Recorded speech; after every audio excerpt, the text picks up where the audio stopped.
प्यारे विद्यार्थियों, मैं अशोक कुमार छाछिया, सहायक आचार्य राजनीति विज्ञान, राजकीय LBS महाविद्यालय कोटपुतली।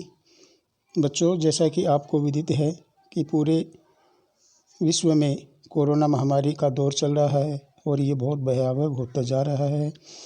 तो ऐसे में सरकार ने आपको पढ़ाई संबंधी सिलेबस को पूरा करवाने के से संबंधित कॉलेजों में न बुलाकर आपको घर पे ही ये सुविधाएं दी जा रही हैं।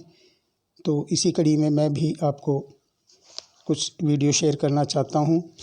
हमारा आज का टॉपिक है BA पार्ट 3 प्रमुख राजनीतिक विचारक, जिसमें हम पढ़ रहे थे मैकियावेली को।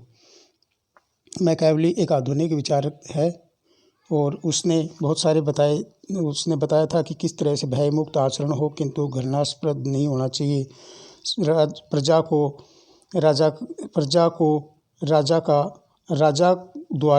राजा द्वारा किस तरह से सद्गुणों को धारण करना चाहिए और किस तरह से उसका प्रदर्शन करना चाहिए।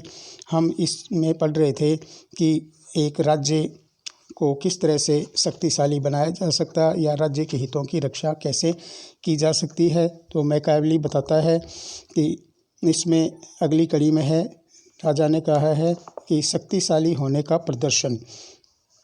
सामान्य प्रजा शक्ति से प्रेम करती है और वह अपने शासक को भी शक्तिशाली व्यक्ति के रूप में देखना पसंद करती है। अतः शासक को निर्णय लेने में शीघ्रता दिखानी चाहिए और लिए गए निर्णयों को कठोरतापूर्वक लागू भी करना चाहिए और समय समय पर वीरता एवं साहस का प्रदर्शन करता ही रहना चाहिए।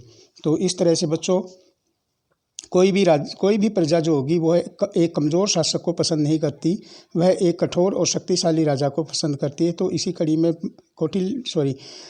मैकियावेली ने भी ये बताया है कि राजा को बहुत ही शक्तिशाली होना चाहिए और वह निर्णय लेने में भी बहुत कठोरतापूर्वक निर्णय लिए जाए और उनको लागू भी करना चाहिए। नेक्स्ट है बच्चे, सामान्य सदाचार का पालन। यह स्वयं शासक के हित में है कि वह वासनाहीन जीवन व्यतीत करे, किंतु कम से कम उसे हमेशा ही सदाचार के उन नियमों का पालन अवश्य ही करना चाहिए जिनका उल्लंघन प्रजा में आक्रोश पैदा करता है। मैकियावेली के अनुसार शासक को प्रजाजन की स्त्रियों का पूर्ण सम्मान करना चाहिए और उनका हरण अथवा शील हरण नहीं करना चाहिए। उसे कभी भी प्रजा के धन का हरण भी नहीं करना चाहिए। प्रजा के प्रति लूटमार की नीति को भी नहीं अपनाना चाहिए। तो बच्चों, उसने अपनी अगली में बताया है कि राजा को सदाचार का पालन करना चाहिए, यानी वह वासनाहीन जीवन व्यतीत करे और वह पर्याय यानी अपनी जनता की किसी भी स्त्री का कभी भी शील हरण नहीं करे और उसका हमेशा सम्मान करे। तो वह राजा सदाचारी रहेगा, जनता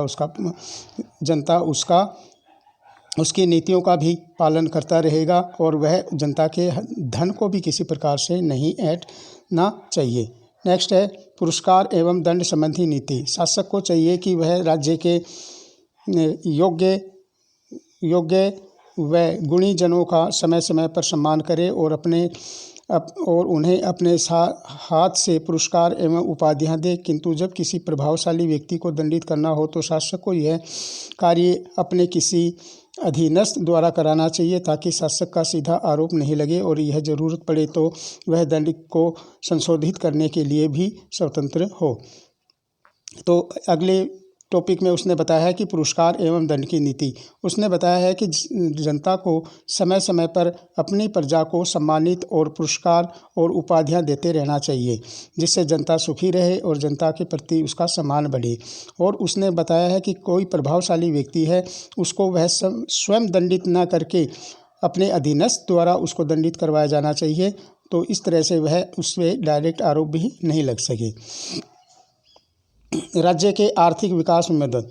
शासक को स्वयं व्यापार व वाणिज्य के कार्य करने चाहिए, किंतु उसे राज्य में इसके विकास में अवश्य मदद करनी चाहिए। जब मुख्य में कृषि, व्यापार व वाणिज्य का विकास नहीं होता है तो निर्धनता आती है। इसके कुपरिणाम शासक को भोगने पड़ते हैं। अतः इन वर्गों के व्यक्तियों को प्रोत्साहन करना चाहिए। यानी राज्य का आर्थिक विकास, यानी राज्य के आर्थिक विकास में राजा को हमेशा मदद करनी चाहिए और करता रहेगा तो वह व्यापार व वाणिज्य का भी विकास होता रहेगा और निर्धनता दूर रहेगी। तो इस तरह से नेक्स्ट में है कानूनों का पालन। शासक को प्रजाजन अधिकारियों में कठोरतापूर्वक कानूनों का पालन करना चाहिए, क्योंकि इसे प्रशासन में भ्रष्टता समाप्त होती है और शासक को स्थायित्व प्राप्त होता है। उसे पदाधिकारियों की भ्रष्टता एवं लापरवाही को समाप्त करने के लिए विधिक उपाय करने चाहिए। मैकियावेली ने यहाँ कठोरतापूर्वक कानूनों को लागू करने की बात कही है। वहाँ उन्हें यह भी कहा है कि शासक द्वारा कानूनों को प्रजाजन की संस्थाओं, परंपराओं एवं प्रथाओं के अनुसार बनाया जाना चाहिए। तो इस प्रकार से मैकियावेली ने कठोर कानूनों का पालन करने की सलाह दी है। यानी कठोर कानून होंगे तो उससे जनता में भ्रष्टता कम होगी और लापरवाही एवं भ्रष्टाचारी जो व्यक्ति हैं उनका बोलबाला नहीं रहेगा, और कठोरतापूर्वक कानूनों को लागू करने से उनको स्वयं और जनता में की जो भावना है वह अच्छी रहेगी और जनता उनसे थोड़ा सा भय खाती रहेगी।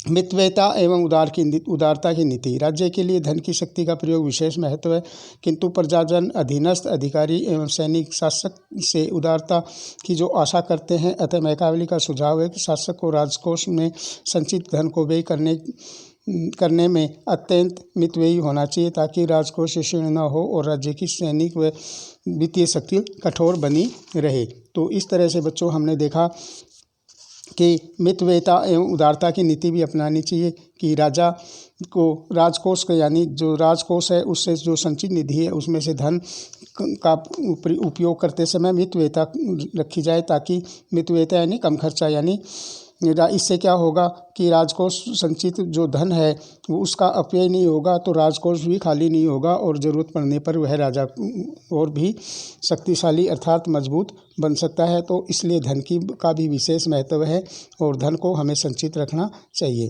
तो आज का टॉपिक बच्चों इतना ही, कल हम इससे आगे पढ़ेंगे। धन्यवाद।